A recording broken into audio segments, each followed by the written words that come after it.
Hello student, welcome to উড়ান পাঠশালা। তো আমরা এর আগে অপটিক্সের যে অংশ পর্যন্ত শেষ করেছিলাম তারপর থেকে কন্টিনিউ করব। লাস্ট ক্লাসে আমরা যেটা করেছিলাম সেটা হলো দুটো লেন্স যদি কম্বিনেশনে থাকে তখন তাদের ইকুইভ্যালেন্ট বা রেজাল্ট্যান্ট যে ফোকাল লেংথ হয় সেটা পড়ানো হয়েছিল। এই ইকুইভ্যালেন্ট যে ফোকাল লেংথ, সেই ইকুইভ্যালেন্ট ফোকাল লেংথ কেমন ছিল একটু মনে করো। ফর্মুলাটা 1/f is equal to 1 by f1 plus 1 by f2 minus d by f1 f2 এরকম ছিল আমাদের ফর্মুলা। তাহলে সেক্ষেত্রে আমরা বলেছিলাম যে যদি আমাদের কম্বিনেশন মানে লেন্স দুটো যদি একসাথে জোড়া থাকে তাহলে সেক্ষেত্রে আমাদের ডি এর ভ্যালু 0, তাহলে লাস্ট টার্মটা আর থাকে না।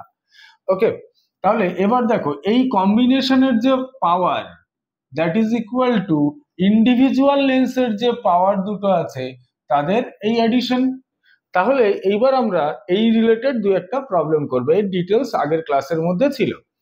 তো প্রবলেমটা খেয়াল করো, বলছে two thin lenses of power plus 3.5D and minus 2.5D। তাহলে আমাদের কাছে যে দুটো পাওয়ার আছে, একটা P1 ইজ প্লাস 3.5D, আর একটা পাওয়ার যেটা আছে দেখো মাইনাস 2.5D। তো আমাদের ফাইনালি দেখো বের করতে বললো আর একটা জিনিস, they are in contact. In contact মানে D0 সেটাকে মার্ক করা হলো। এরপর বলা হচ্ছে find the power and focal length of the lens combination. তাহলে প্রথমে find the power of the combination. এই power of combination P equal to simply P1 plus P2 formula নিয়ে নিলাম। এখানে যেটা মাথায় রাখতে হবে অবশ্যই করে, পাওয়ারের যে সাইন প্লাস বা মাইনাস ঠিক যেমন আছে ওই অবস্থাতে বসিয়ে দেবে, দিয়ে এই ক্যালকুলেশন করে নিলাম। এবার দেখো পাওয়ার বেরিয়ে গেছে। এবার যদি ফোকাল লেংথ বের করতে হয় তাহলে আমরা জানি power is 1 by focal length. তাহলে 1 বাই ফোকাল লেংথ, তাহলে 1 বাই দিস 1, তার মানে এটা 1 মিটারই হলো। এবার 1 মিটার মানে 100 সেন্টিমিটার, জাস্ট কনভার্ট করে নেওয়া হলো। নেক্সট প্রবলেম দেখো, বলছে a convex lens of focal length 25 centimeter and a concave lens of focal length 10 centimeter are placed in contact with each other. Calculate the power of lens combination. আচ্ছা, এখানে যেটা বিষয়টা সেটা হলো, খুব মন দিয়ে শোনো। প্রথমটা ফোকাল লেন্থ কত 25 সেন্টিমিটার, কিন্তু লেন্সটা কেমন কনভেক্স। দ্বিতীয়টার ফোকাল লেন্থ কত 10 সেন্টিমিটার, কিন্তু এটা হলো কনকেভ লেন্স। তাহলে একটা 25 সেন্টিমিটার আর একটা 10 সেন্টিমিটার। দেখো মূল ফর্মুলাতে এখানে প্লাস থাকলেও এখানে এটাকে মাইনাস করে নেওয়া হলো। কেন মাইনাস করে নেওয়া হলো? কারণ এই যে কনকেভ লেন্স এর ফোকাল লেন্থকে আমরা নেগেটিভ জানি, তাহলে সেজন্যই 10 কে মাইনাস নেওয়া হলো, নিয়ে বাকি সিম্পলি ক্যালকুলেশনে বসিয়ে দিলে এই পাওয়া গেল। ফাইনাল আনসার যেটা পাওয়া গেছে দেখো সেটা -6D। তাহলে -6D যখনই মাইনাস আসছে তাহলে ফাইনাল রেজাল্ট যেটা পাবো সেটাও কনকেভ ইন নেচারেই পাবো। নেক্সট, এবার চলে আসবো আমরা হিউম্যান আইতে। আচ্ছা, হিউম্যান আইতে আমাদের হিউম্যান আই সম্পর্কে একটা ছোট্ট কনসেপ্ট থাকা দরকার আছে এর অঙ্ক করতে গেলে বা এর প্রবলেম সলভ করতে গেলে। নাম্বার ওয়ান, দেখো হিউম্যান আইতে আমরা জানি এখানে একটা আই লেন্স থাকে, দেখতে পাচ্ছ। সামনে কোনো অবজেক্ট থাকলে সেখান থেকে লাইট আই লেন্সের উপর আসে, এসে তারপর কি হয়, এই ভিট্রিয়াস হিউমার পার করে এপাশে রেটিনা নামে একটা স্ক্রিন বা পর্দা আছে। এই রেটিনার উপরেই অ্যাকচুয়ালি কি হয় না ইমেজ ফর্ম হয়। এরপর এই রেটিনার অপটিক্স ডিস্ক বলে একটা জায়গা আছে, তার ঠিক পাশ থেকে দেখো যেটাকে আমরা ব্লাইন্ড পয়েন্টও বলি, সেখান থেকে কি হয় না ওখান থেকে কিছু অপটিক নার্ভ গিয়ে আমাদের ব্রেনে মেশে। আমাদের ব্রেন কি করে, এটাকে সেন্স করে যে কেমন ধরনের ইমেজ ফর্ম হয়েছে বা কেমন সাইজ, সেটা ও রিড করে সোজা কথায়। তাহলে এটারই যদি আমরা একটু ইজি ছবি আঁকার চেষ্টা করি হিউম্যান আইয়ের, তাহলে হিউম্যান আইয়ের সামনে আমরা দেখতে পাচ্ছি একটা এরকম কনভেক্স লেন্স আছে।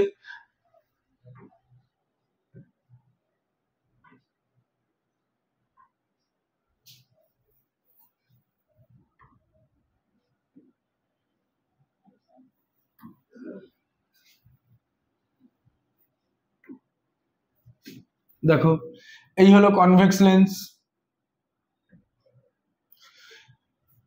এই মনে করো লাইট এসে পড়লো, আমরা ধরে নিলাম প্যারালাল রেজ অফ লাইট আসছে, তাহলে এরা কি হচ্ছে, এরকম সামনে গিয়ে কোনো একটা পয়েন্টে মিট করছে। আমাদের যে মানে সুবিধাটা সেটা হলো আমাদের লাইটটা যেখানে মিট করবে সেটা অবশ্যই কি হতে হবে না, আমাদের রেটিনার উপর লাইটটাকে মিট করতে হবে, তার মানে ইমেজটা রেটিনার উপরে ফর্ম হবে। এইবার এইটা হলো একদম নর্মাল হিউম্যান আইয়ের ক্ষেত্রে, মানে যেখানে মানে যারা কোনো স্পেক্ট ইউজ করে না, মানে যাদের কোনো চোখে পাওয়ার নেই বলে আমরা মানি।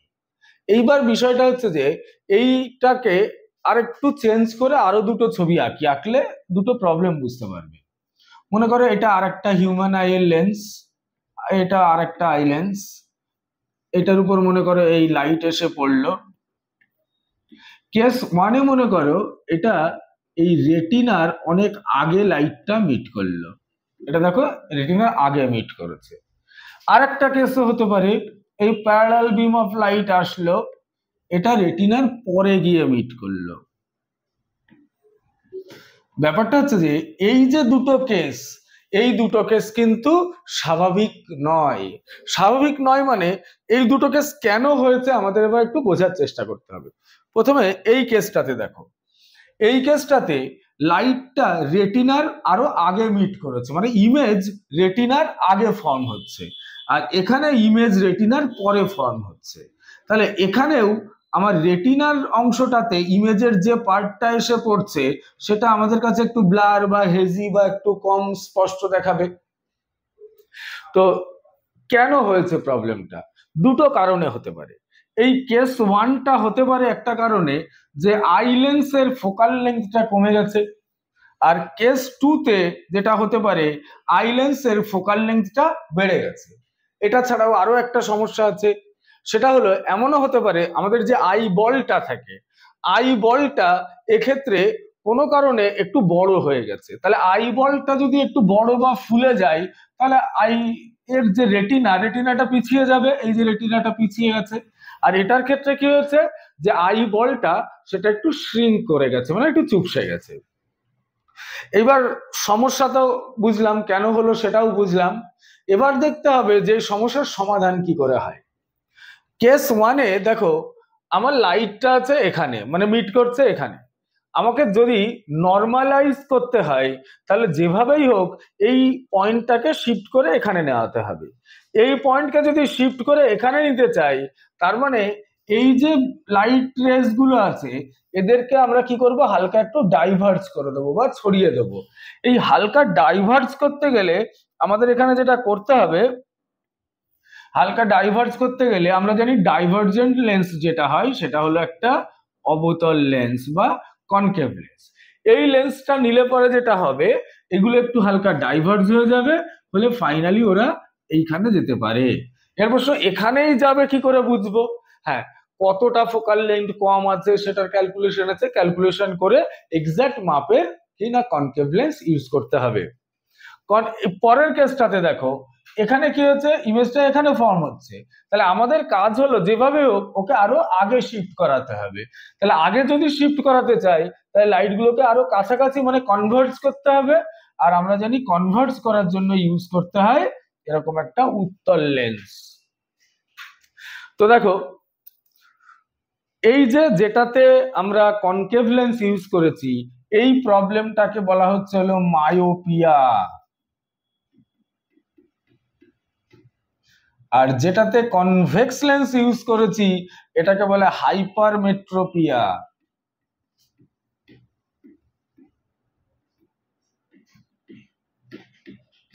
আমরা জেনারেলি মায়োপিয়াকে মাইনাস পাওয়ারের প্রবলেম বলি আর হাইপারমেট্রোপিয়াকে প্লাস পাওয়ারের প্রবলেম বলে থাকি। তাহলে এই হলো আমাদের চোখের ইমেজ রিলেটেড যে প্রবলেম। আচ্ছা, এই ইমেজ রিলেটেড প্রবলেমের ক্ষেত্রে আরেকটা কিছু বলি, সেটা হলো এই যে আই লেন্সটা আছে এই লেন্সের ফোকাল লেন্থ কেন চেঞ্জ হয়। আসলে তো এটা একটা লেন্স, আর লেন্সের ফোকাল লেন্থ কিন্তু চেঞ্জ হতে পারে, লেন্সের রিফ্রাক্টিভ ইন্ডেক্স চেঞ্জ হলেও হতে পারে, মানে কোনো মেটেরিয়াল বেজের চেঞ্জ হলেও হতে পারে। তাহলে এইবার আমরা হিউম্যান আই রিলেটেড যে প্রবলেমগুলো আছে সেই প্রবলেমগুলোকে ওয়ান বাই ওয়ান নোট করব। দেখো, প্রথম যে প্রবলেমটা, এই প্রবলেমগুলো এখন কিন্তু সব বলছি এগুলো হলো রিফ্রাক্টিভ এরর্স। কেন রিফ্রাক্টিভ এরর্স বলা হচ্ছে? বিকজ লেন্সের যে মেটেরিয়াল আছে সেই মেটেরিয়াল রিলেটেড কোনো চেঞ্জের জন্য এটা হচ্ছে। ওকে, তাহলে প্রথমটা দেখো, মায়োপিয়া, মানে যেটাকে আমরা আগেই দেখলাম মাইনাস পাওয়ার। মায়োপিয়াতে কি প্রবলেম হয়? মায়োপিয়াতে দেখো, নামটা খেয়াল করো, এটাকে বলা হয় নেয়ার সাইটেডনেস। নেয়ার সাইটেডনেস মানে কাছের জিনিস স্পষ্ট দেখা যায়, দূরের জিনিসকে ক্লিয়ারলি আমরা আইডেন্টিফাই করতে পারি না। নোট করা আছে দেখবে, difficulty seeing distant object clearly. আর এটার সলিউশন কি হবে? আগের পেজে দেখে নিয়েছো, এর সলিউশন হবে হলো কনকেভ লেন্স। নেক্সট চলে আসো হাইপারমেট্রোপিয়া, যাকে ফার সাইটেডনেস বলে। এই হাইপারমেট্রোপিয়া, ফার সাইটেডনেস মানে হলো দূরের জিনিস ক্লিয়ারলি দেখতে পাই। তাহলে ডিফিকাল্টি কোথায়? নিয়ার বাই অবজেক্ট সিন করাতে ডিফিকাল্টি আসতে পারে। নেক্সট চলে আসো অ্যাস্টিগমাটিজম। দেখো, এই অ্যাস্টিগমাটিজমটা কিন্তু মায়োপিয়া এবং হাইপারমেট্রোপিয়া যে নেচারের প্রবলেম বা এরর সেরকম নয়। অ্যাস্টিগমাটিজমে বেসিক্যালি কি হয় যে, দেখো, distorted vision at all distances due to an irregular shaped cornea or lens. Lens বা কর্নিয়াতে যখন কোনো কারণে ইররেগুলার শেপ এসে যায় তখন এটাতে অ্যাস্টিগমাটিজম দেখা যায়। আমরা অ্যাস্টিগমাটিজম প্রবলেমকে সাধারণত সিলিন্ড্রিক্যাল প্রবলেম বলে থাকি। এই সিলিন্ড্রিক্যাল প্রবলেমের কেসে বলি, কারো প্লাস পাওয়ার বা মাইনাস পাওয়ারের সাথে তার কিন্তু সিলিন্ড্রিক্যাল পাওয়ার এক্সট্রা করে আসতে পারে। এই অ্যাস্টিগমাটিজমের সলিউশন কি? অ্যাস্টিগমাটিজমের ক্ষেত্রে এক ধরনের লেন্স ব্যবহার করা হয়, যে লেন্সগুলোকে বলা হয় টরিক লেন্স, TORIC। এই টরিক লেন্স বেসিক্যালি কেমন বলছি, আমরা ডোনাট শেপ জানি কেমন হয়। এই ডোনাট শেপের যদি ওপর থেকে কিছুটা অংশ কেটে নেওয়া হয়, এই শেপটাকে বলা হচ্ছে হলো টরিক শেপ। নেক্সট যে প্রবলেমটা সেটাকে বলা হচ্ছে প্রেসবায়োপিয়া। কি এই প্রেসবায়োপিয়া? প্রেসবায়োপিয়া মানে হলো সাধারণত যে ব্যক্তির মায়োপিয়া এবং হাইপারমেট্রোপিয়া দুটো ধরনের প্রবলেমই একসাথে আসে তাকে বলা হয় প্রেসবায়োপিয়া। এই প্রেসবায়োপিয়াতে কেন দু ধরনের প্রবলেমই একজন ব্যক্তির আসতে পারে? একটা সার্টেন এজ, যেমন 40 বা 45 এজে আসলে পরে কি হয় না, কোনো ব্যক্তির যে মাসেল গুলো থাকে বেসিক্যালি সিলিয়ারি মাসেল, এই সিলিয়ারি মাসেল কি করে, আমাদের আই লেন্সটাকে এরকম ভাবে বড় করে বা ছোট করে।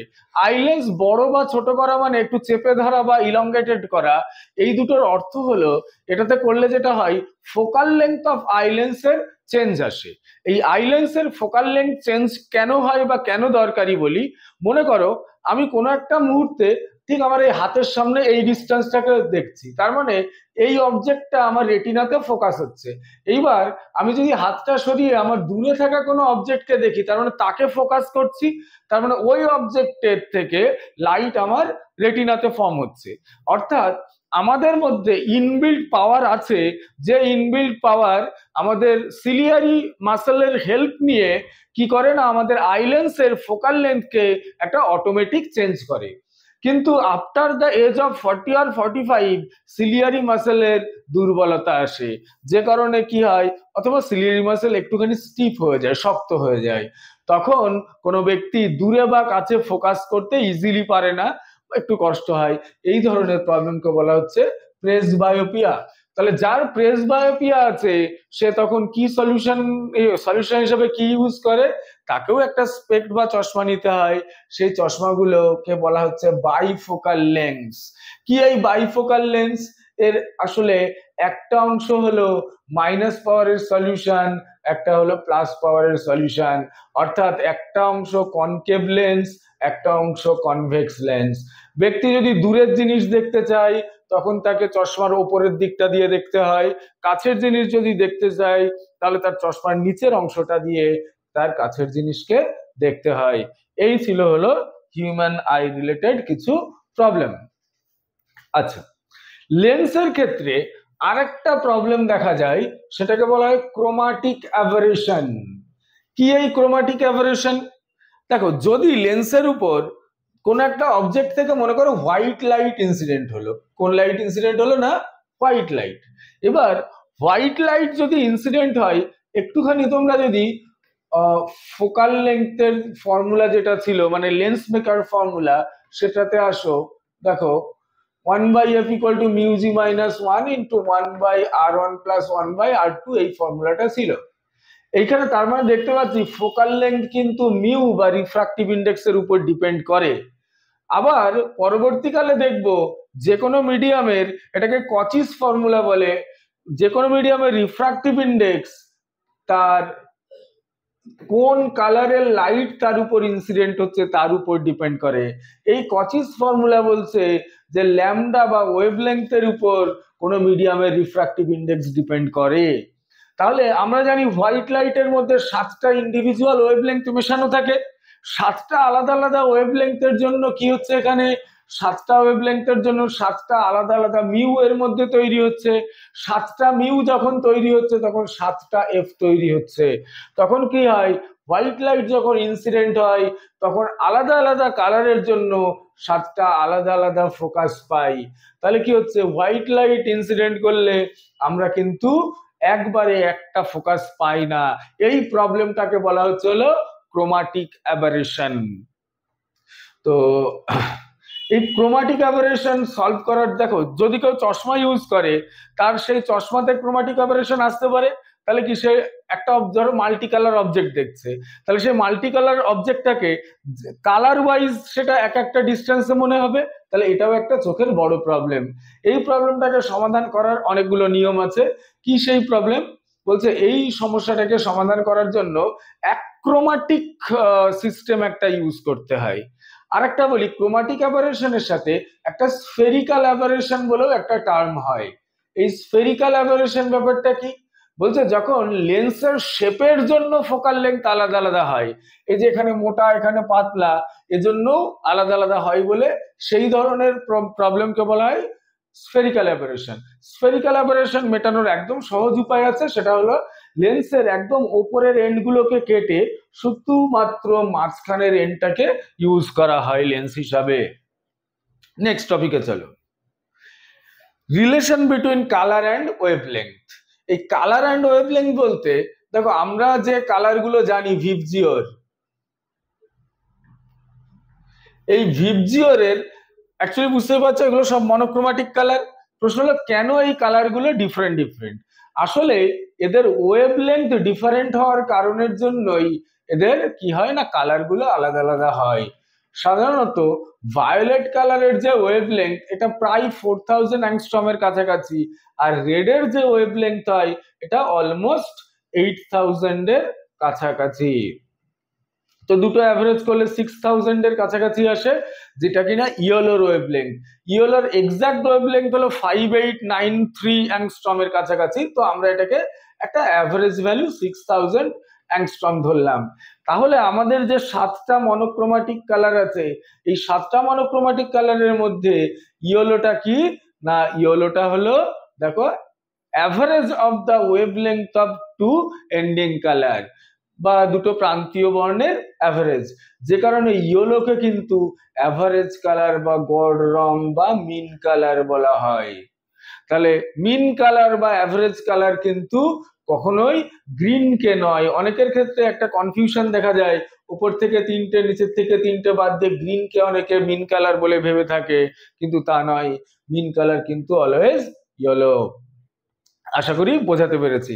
আচ্ছা, দেখবে ফগ লাইট হিসাবে ইয়েলো কালারকে ব্যবহার করার একটা টেন্ডেন্সি আছে। প্রশ্ন হলো ফগ লাইট হিসাবে কেন ইয়েলো কালারকে ইউজ করা হয়। এর কারণ হলো ইয়েলো কালারের যে ওয়েভলেংথটা, যদি আমাদের এয়ার মিডিয়ামের মধ্যে ফগ থাকে, ফগ থাকা অবস্থায় ওই মিডিয়ামের যে গ্যাপগুলো থাকে, ইন্টারমলিকুলার গ্যাপ, সেই গ্যাপগুলো ইয়েলো কালারের ওয়েভলেংথের সাথে এমন ভাবে ম্যাচ করে যে ইয়েলো কালার ফগের মধ্য দিয়ে যেতে পারে। সেজন্য ইয়েলো কালারকে ফগ লাইট হিসাবে ইউজ করা হয়।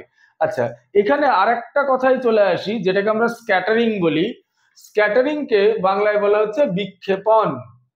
কি এই স্ক্যাটারিং? স্ক্যাটারিংটা হলো, মনে করো লাইট আসছে, আসার পরে সামনে ও কিছু পার্টিকেলের উপর পড়লো। এই পার্টিকেলের উপর পড়লে ও চারদিকে ছড়িয়ে যেতে পারে, এই ছড়িয়ে যাওয়াকে বলা হচ্ছে হলো স্ক্যাটারিং। আচ্ছা, স্ক্যাটারিংটা আবার একটু অন্যরকম ভাবেও এর এক্সপ্লেনেশন হয়। কিরকম বলতো, যখন ধরো কিছু লাইট এসে কোনো পার্টিকেলের উপর ইনসিডেন্ট হলো, পার্টিকেলটা কি করলো, ওই লাইটটাকে নিল, তারপর এনার্জি নিল, নেওয়ার পর ও এনার্জিটাকে নেওয়ার পর কি করবো, এনার্জি রেডিয়েট করবে। এই যে এনার্জি রেডিয়েট করে, এই রেডিয়েশন মানে ও প্রথমে কালেক্ট করলো তারপর রেডিয়েট করলো, এটাকেও অনেক সময় স্ক্যাটারিং বলা হয়। তো এই স্ক্যাটারিংটা ডিপেন্ড করে ওয়েভলেংথের উপর। যে লাইটের দেখো স্ক্যাটারিং বা স্ক্যাটার্ড লাইটের যে ইন্টেন্সিটি, সেটা হলো ওয়েভলেংথ ল্যামডার পাওয়ার 4 এর সাথে ইনভার্সলি প্রপোর্শনাল। তাহলে বোঝা যাচ্ছে যে রেড কালারের ওয়েভলেংথ সবচেয়ে বেশি, তাহলে যার ওয়েভলেংথ সবচেয়ে বেশি তার কি হবে না, স্ক্যাটার্ড বা স্ক্যাটারিং তার সবচেয়ে কম হবে। আর যেহেতু ভায়োলেটের ওয়েভলেংথ সবচেয়ে কম, তাই স্ক্যাটারিং সবচেয়ে বেশি হবে। তো যে কারণে রেড সিগন্যালে আমরা জানি রেড কালার ইউজ করা হয়। রেড সিগন্যাল বলছি কেন, যে কোনো সিগন্যালে অনেক সময় রেড কালার ইউজ করা হয়। কেন রেড কালার ইউজ করা হয়, বিকজ রেড কালারের ওয়েভলেংথ সবচেয়ে বেশি হওয়ার জন্য এর স্ক্যাটারিং সবচেয়ে কম হয়। আর স্ক্যাটারিং সবচেয়ে কম হওয়ার অর্থ হলো এর সবচেয়ে কম ছড়িয়ে যায়, অর্থাৎ ও স্ট্রেট অনেক দূর পর্যন্ত যেতে পারে। আচ্ছা, এই স্ক্যাটারিং এর এই অ্যাপ্লিকেশন আমরা দেখতে পাই আরো দুটো কেসে, যে দিনের বেলায় আকাশকে নীল দেখায় কেন, অথবা সন্ধ্যাবেলায় বা ভোরবেলাতে আকাশকে লালচে দেখায় কেন, এগুলোও কিন্তু স্ক্যাটারিং এরই এক্সাম্পল। পরের টপিকে চলো। আচ্ছা, এবার চলে আসবো আমরা প্রিজমে। তো প্রিজমে কি হয় দেখো, একটা প্রিজমের ক্ষেত্রে বেসিক্যালি যে লাইটের প্রপার্টিটা রিলেটেড, তার নাম হলো ডিসপারশন। ডিসপারশন মানে বিচ্ছুরণ। ছোটবেলাতে পড়েছো, ডিসপারশনের এক্সাম্পল হলো রেইনবো বা রামধনু বা রংধনু, যাই বলো। তাহলে রেইনবো হলো ডিসপারশনের এক্সাম্পল। কি ঘটনা ঘটে, একদম সিম্পলি বলতে গেলে, যখন এখানে আমরা কোনো হোয়াইট লাইট ইনসিডেন্ট করব, তখন এটা 7টা ডিফারেন্ট কালারে ভেঙে যাবে। কি হবে, 7টা ডিফারেন্ট কালারে ভেঙে যাবে ভিপজিওর। আচ্ছা, এই ভিপজিওরে আমি উল্টো লিখে ফেলেছি, ভিটা নিচ থেকে শুরু, আর বা রেড একদম ওপরে। আচ্ছা, এবার চলে আসি একটা প্রিজমে বেসিক্যালি লাইটের কোন প্রপার্টিটা কাজ করে। লাইটের অ্যাকচুয়ালি প্রিজমে যেটা হয় সেটা হলো লাইটের রিফ্রাকশন। কি হয় দেখো, মনে করো এই একটা প্রিজম, এই প্রিজমের এই ওপরের অ্যাঙ্গেলটাকে বলে প্রিজম অ্যাঙ্গেল। এখানে একটা লাইট এসে ইনসিডেন্ট হলো, এইখানে আমি একটা লম্ব টানলাম, লম্ব টানার পর কি হচ্ছে, তাহলে এই প্রথমে লাইটটা এখানে রিফ্রাকশন হলো, আবার ডেন্সার টু রেয়ারার মিডিয়ামে এসে তাহলে আবার রিফ্রাকশন হলো, আলটিমেট ঠিক এইরকম একটা পাথ ও ফলো করলো। এই অ্যাঙ্গেলটাকে অ্যাঙ্গেল অফ প্রিজম, বা এটা অ্যাঙ্গেল অফ প্রিজমই বলে। আরেকটা জিনিস দেখো, এই অভিলম্বের সাথে যে অ্যাঙ্গেল ইনসিডেন্ট হচ্ছে এটাকে I1 নাম দিলাম, আর একদম বাইরে যেটা এমার্জেন্ট সেটাকে I2 নাম দিলাম, আর ভেতরের অ্যাঙ্গেল দুটোকে R1 আর R2 নাম দিলাম। দেওয়ার পর এইবার আমরা এখানে যেটা করব দেখো, যে লাইটটা ইনসিডেন্ট হচ্ছিল সেটা তো চলে গেলে সোজা যেত, না গিয়ে কি হলো, ও এই এসে এই বেরোলো, তার মানে এতটা ওর অ্যাঙ্গেল অফ ডেভিয়েশন হলো। আমরা কোনো ক্যালকুলেশনের মধ্যে যাব না, ডাইরেক্ট মনে রাখবো অ্যাঙ্গেল অফ ডেভিয়েশনের ফর্মুলা হলো I1 plus I2 minus A। এটা হলো অ্যাঙ্গেল অফ ডেভিয়েশনের ফর্মুলা। এইবার বিভিন্ন রকম এক্সপেরিমেন্ট থেকে কিংবা এক্সপেরিমেন্টাল ভ্যালু থেকে দেখা গেছে, আমরা যদি অ্যাঙ্গেল অফ ইনসিডেন্সের সাথে অ্যাঙ্গেল অফ ডেভিয়েশনের একটা গ্রাফ টানি, গ্রাফটা এইরকম দেখতে। এই গ্রাফের সবচেয়ে ইম্পর্টেন্ট জায়গা হলো এই পয়েন্টটা। এই পয়েন্ট বলতে দেখো, যেখানে I1 এবং I2 দুটোর ভ্যালু সমান। তার মানে যদি আমাদের ওই আগের ছবিতে এই I1 এবং I2 এর ভ্যালু সমান হয়, অন দ্যাট মোমেন্ট আমাদের ডেভিয়েশন সবচেয়ে কম হবে, ওটাকে বলে মিনিমাম ডেভিয়েশন। মিনিমাম ডেভিয়েশনকে সাধারণত এরকম ডেল্টা এম দিয়ে লেখা যেতে পারে, বা তুমি ক্যাপিটাল ডি দিয়েও লিখতে পারো।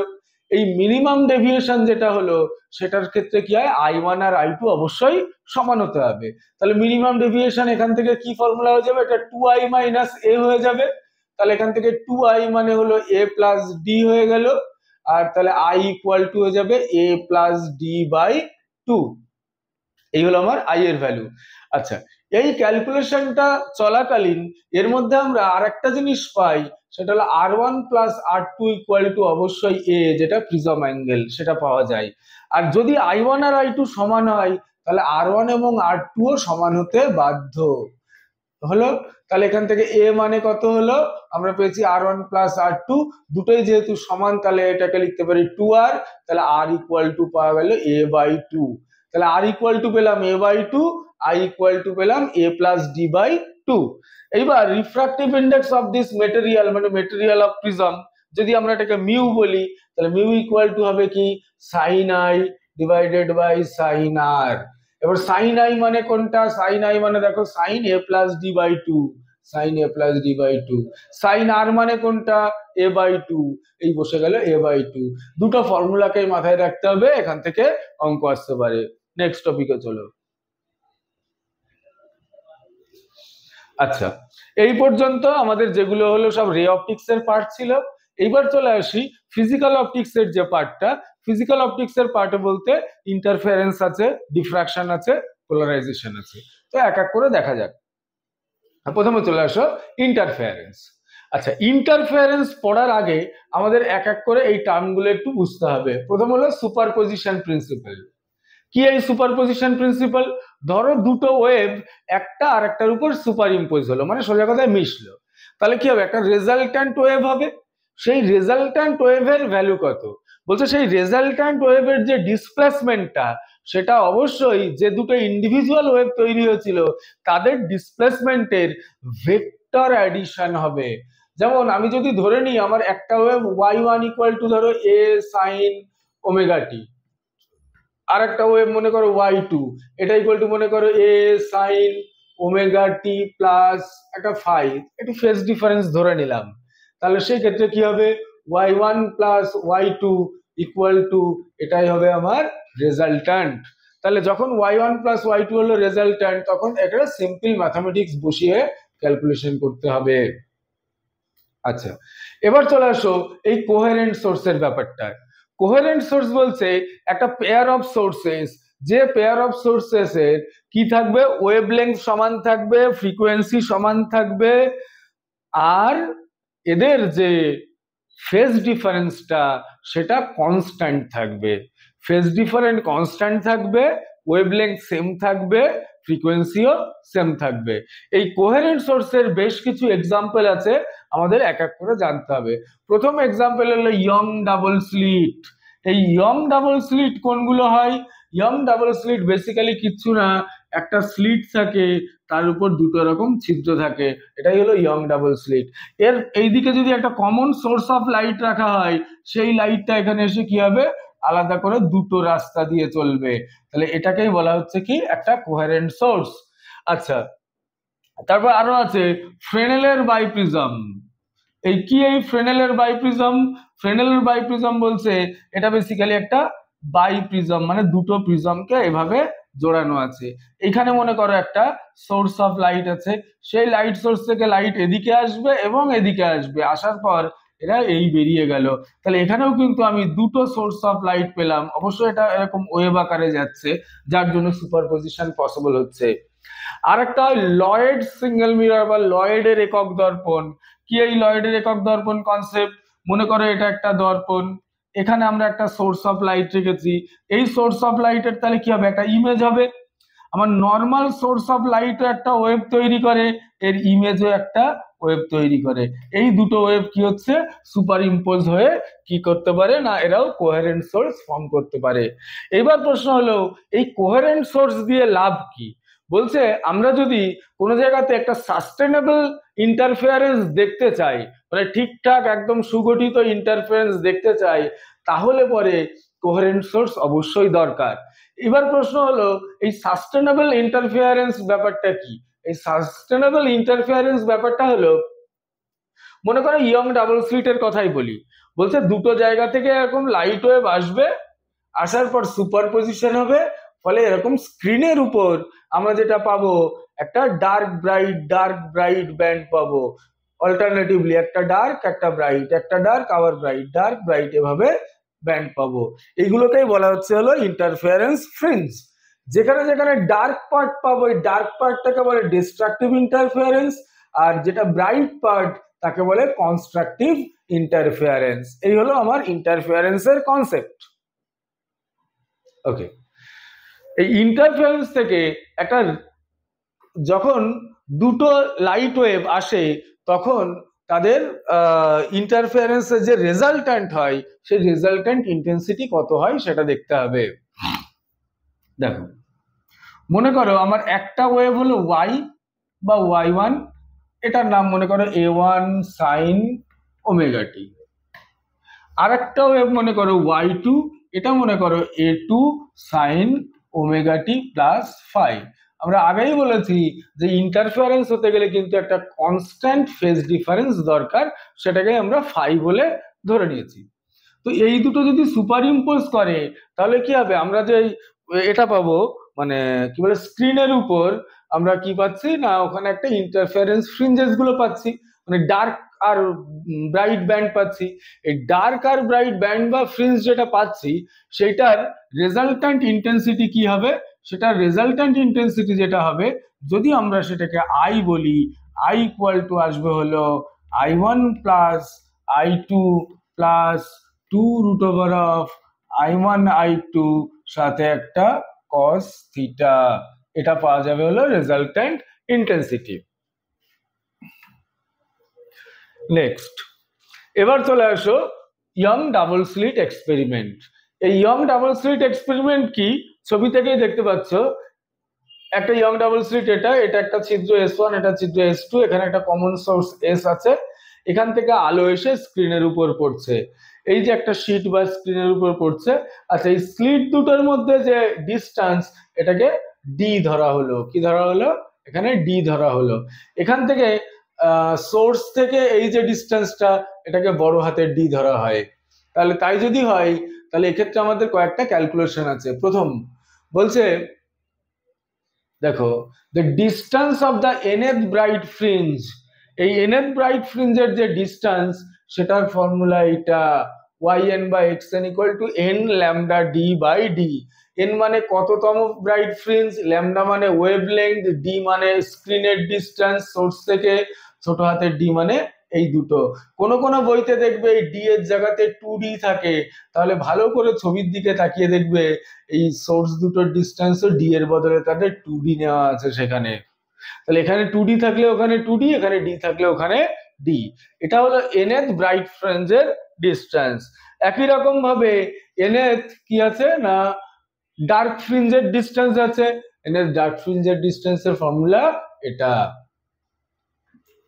এরপর দেখো, এই যে ফ্রিঞ্জ উইথ বলে একটা কথা হয়, এই ফ্রিঞ্জ উইথটা কি, এই ব্যান্ডের উপর আমাদের যে ডার্ক ব্রাইট এভাবে তৈরি হলো, বলছে পরপর দুটো ডার্ক ব্যান্ডের যে গ্যাপটা অথবা পরপর দুটো ব্রাইটের মধ্যে যে ডিস্টেন্সটা, এটাকেই বলে ফ্রিঞ্জ উইথ। এই ফ্রিঞ্জ উইথ ডার্ক ফ্রিঞ্জের জন্য ঠিক যতটা হয়, ব্রাইট ফ্রিঞ্জের জন্য ঠিক ততটাই হয়। এবং এই ফ্রিঞ্জ উইথের formula beta equal to lambda বড় ডি বাই ছোট ডি, মুখস্থ রাখতে হবে, অঙ্ক আসতে পারে। সাধারণত ইয়ং ডাবল স্লিট এক্সপেরিমেন্ট থেকে বিভিন্ন কম্পিটিটিভ এক্সামে যে অঙ্কগুলো আসে সবগুলো একদম ডাইরেক্ট ভ্যালু থাকে এবং ক্যালকুলেশন করতে হয়। নেক্সট দেখো, পোলারাইজেশন। আচ্ছা, এই পোলারাইজেশন ব্যাপারটা কি একটুখানি বলি।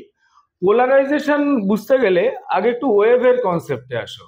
ওয়েভের কনসেপ্ট বলতে দু রকমের ওয়েভ হয় জানি আমরা, একটা ট্রান্সভার্স ওয়েভ আর একটা হলো লঙ্গিচুডিনাল ওয়েভ। প্রশ্ন হলো এই ট্রান্সভার্স ওয়েভ আর লঙ্গিচুডিনাল ওয়েভ কি।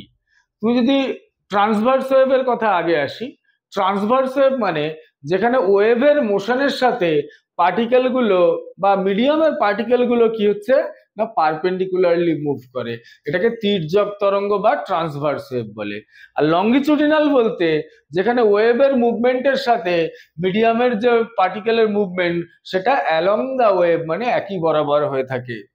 আচ্ছা, এবার আমি কিছু এক্সাম্পল বলছি। দেখো, মনে করো আমার কাছে বেশ কিছু লাঠি আছে যে লাঠিগুলো এরকম সমস্ত ডাইরেকশনে ছড়ানো।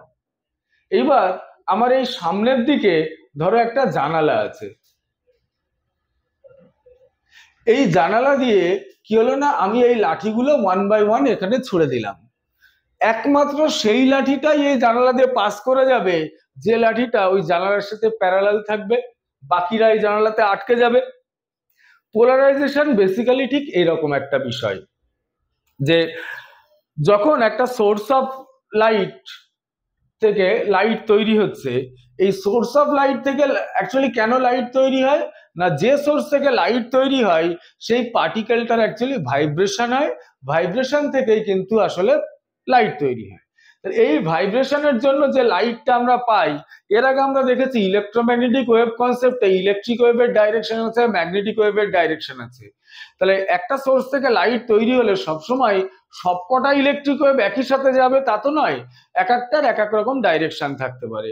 তাহলে কনসেপ্ট যেটা বলছে যে কোনো সোর্স থেকে যে লাইট ওয়েভ তৈরি হয় তার এরকম মাল্টি ডাইরেকশনাল কি ভাইব্রেশন থাকে।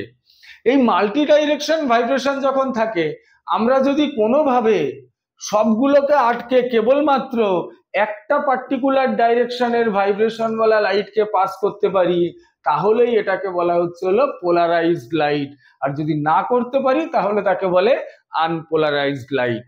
এই পোলারাইজড লাইটের ক্ষেত্রে কিভাবে অ্যাকচুয়ালি নর্মাল লাইটকে বা সাধারণ লাইটকে পোলারাইজড লাইট করতে হয় তার কনসেপ্ট দেখো এক এক করে। বলছে প্রথম হলো পোলারাইজেশন বাই রিফ্লেকশন। আমরা রিফ্লেকশন বা প্রতিফলনের মাধ্যমে পোলারাইজেশন ঘটাতে পারি।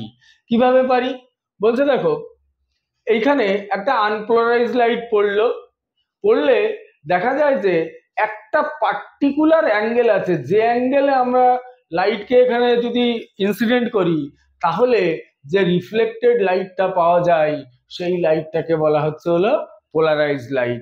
এটা কিন্তু সমস্ত অ্যাঙ্গেলের জন্য হয় না, একটা পার্টিকুলার অ্যাঙ্গেলের জন্য হয়। এই অ্যাঙ্গেলটাকে আর ভেবে নিলাম আপাতত। আচ্ছা, এখানকার আরো কয়েকটা বিষয়ে আসবো, একটু নেক্সট স্লাইডে আগে যাই। ব্যাপারটা দেখো, বলছে ব্রিউস্টার্স অ্যাঙ্গেল কি, বলছে this specific angle incidence is called Brewster's angle. It's the angle at which the reflected ray is perfectly polarized. মানে যে অ্যাঙ্গেলে লাইটটা পড়লে পরে এই রিফ্লেক্টেড লাইটটা একদম পারফেক্টলি পোলারাইজড হয়, সেই অ্যাঙ্গেলটাকেই বলে হলো ব্রিউস্টার্স অ্যাঙ্গেল। আচ্ছা, এটা অ্যাকচুয়ালি ব্রুস্টার্স লও বলতে পারো। এখান থেকে দেখা যায় এই ব্রুস্টার্স লতে আমরা যে মেটেরিয়ালটা এখানে ব্যবহার করেছি নিচের মিডিয়াম হিসাবে, এই মেটেরিয়ালটার যদি রিফ্রাক্টিভ ইন্ডেক্স এন হয় তাহলে ব্রুস্টার্স অ্যাঙ্গেলও যদি ওখানে কি হয় ইনসিডেন্ট হয়, তাহলে N equal to always tan theta P হবে। ট্যান থিটা পি বলতে এটাকেই পোলারাইজেশন অ্যাঙ্গেল বলা হয় বা ব্রুস্টার্স অ্যাঙ্গেলও বলা হয়ে থাকে। আচ্ছা, নেক্সট চলে আসো। আচ্ছা, পোলারয়েড বলার আগে একটুখানি বলে নি যে পোলারাইজেশন যে শুধুমাত্র রিফ্লেকশন দিয়ে হয় তা কিন্তু নয়। পোলারাইজেশন যেটা হয় সেটা হলো রিফ্রাকশন দিয়েও হয়। মনে করো আমরা কোনো একটা কাচের স্ল্যাব নিলাম যেখানে আমরা রিফ্লেকশনে পেলাম এরকম, ধরো এই একটা কাচের স্ল্যাব নিলাম, এই আলো পড়লো এখান থেকে। আচ্ছা, যে লাইটটা এখানে ইনসিডেন্ট হচ্ছে তার মনে করো 100টা দিকে ভাইব্রেশন আছে, তাহলে ব্রুস্টার্স অ্যাঙ্গেলে যদি ও ইনসিডেন্ট হয় তাহলে একটা ডাইরেকশন এখানে ক্লিয়ার হয়ে গেল, তাহলে এখানে যে পাস করলো তার অন্তত 99টা ভাইব্রেশনাল স্পিড আছে, মানে ডাইরেকশন আছে। তাহলে এটাকে কি করবো আমরা, আবার রিফ্রাকশন করাবো, আবার একটা অংশ কি হলো পোলারাইজড হয়ে গেল, তাহলে এবার 98টা দিকে ভাইব্রেশন হয়, এরকম লাইট আনপোলারাইজড লাইট চলে আসলো। এইভাবে যদি মাল্টিপল টাইমস ঘটনাটা ঘটে, একদম লাস্ট কোন একটা জায়গাতে গিয়ে দেখতে পাবো রিফ্রাক্টেড রেটাও একটা পার্টিকুলার ডাইরেকশনে ওর ভাইব্রেশন আছে। তাহলে এভাবে কি হয় না, আমরা রিফ্রাকশন থেকে মানে রিফ্লেকশনেও যেমন পোলারাইজড লাইট পাওয়া যায়, তেমন রিফ্রাকশনেও কিন্তু আমরা পোলারাইজড লাইট পেতে পারি। আচ্ছা, পোলারাইজেশন পাওয়ার সবচেয়ে আধুনিক যে কনসেপ্ট সেটা হলো পোলারয়েড ইউজ করা। এই পোলারয়েডে কি হয়, পোলারয়েডে হয় ডাবল রিফ্রাকশন বলে একটা কনসেপ্ট ব্যবহার করা হয়। বলছে কিছু ক্রিস্টাল আছে, সেই ক্রিস্টালের উপর যদি আমরা লাইট ফেলি, লাইট ফেললে দেখা যাবে যে লাইটটা ওখানে দুটো ভাগে ভেঙে যায় এবং এর কোনো একটা অপটিক্যাল অ্যাক্সিস বরাবর বা ক্রিস্টাল অ্যাক্সিস বরাবর লাইট কি হয়, পোলারাইজড লাইট পাওয়া যায়। এই কনসেপ্ট বা ওই যে মেটেরিয়াল, এটাকেই সাধারণত পোলারয়েড বলে। তার মানে পোলারয়েড হলো একটা মেটেরিয়াল যার উপর কি হয় না, কোন একটা লাইট ফেললে একটা পার্টিকুলার ডাইরেকশনে অবশ্যই ইনসিডেন্ট করলে আমরা পোলারাইজড লাইট পেতে পারি। এই পোলারয়েডকে যে শুধু পোলারাইজড লাইট পাওয়ার জন্য ইউজ করা হয় তা কিন্তু নয়। পোলারয়েডকে দিয়ে কি করতে পারি আমরা না, কোন একটা লাইট পোলারাইজড কি না সেটা টেস্টও করতে পারি। এনিওয়ে, পরের টপিকে চলো। আচ্ছা, পরের টপিক আলাদা কোনো নেই, আমরা এই টপিকের মধ্যে পরের টপিকটাকে মিশিয়ে বলে দিচ্ছি। তো আমাদের ক্লাসের আমরা একদম প্রায় শেষ পর্যায়ে পৌঁছে গেছি। আমরা শুধু তোমাদের এখন বলবো ই রে আর ও রের কনসেপ্ট বললে আমাদের ক্লাস শেষ হবে। বলছে এই যে ক্রিস্টালটা নিলাম, এই ক্রিস্টালের উপর যদি আমরা আলো ফেলি দেখতে পাবো লাইটটা দুটো ভাগে ভেঙে যাচ্ছে, অর্থাৎ একজন নর্মাল রাস্তাতে যাচ্ছে আর একজন একটু অ্যাঙ্গেলে যাচ্ছে। তো একজনকে বলা হচ্ছে এক্সট্রা অর্ডিনারি রে, আর একটাকে বলা হচ্ছে অর্ডিনারি রে। এই ই রে ও রে থেকে খুব একটা কোশ্চেন আসার কথা নয়। তো তোমরা এখান থেকে যেটা অন্তত করবে যে ক্রিস্টালের কনসেপ্ট, আচ্ছা ক্রিস্টালের কনসেপ্ট এখান থেকে একটুখানি পড়বে। আর ক্রিস্টালের মেন ব্যাপারটা আমাদের এরপর ক্রিস্টাল স্ট্রাকচারের উপর যে ক্লাস হবে সেই ক্লাসের মধ্যে আমরা ইনক্লুড করব। তো আপাতত আমরা ক্লাসের শেষ পর্যায়ে পৌঁছে গেছি লাইটে। বাকি ক্লাসগুলো দেখো, মক টেস্টগুলো দাও উড়ানের সাথে। আর কোনো প্রবলেম হলে আমাদের ইউটিউব চ্যানেলে কমেন্ট করো। পড়াশোনা করো তোমরা। এই ক্লাস এ পর্যন্ত। Thank you.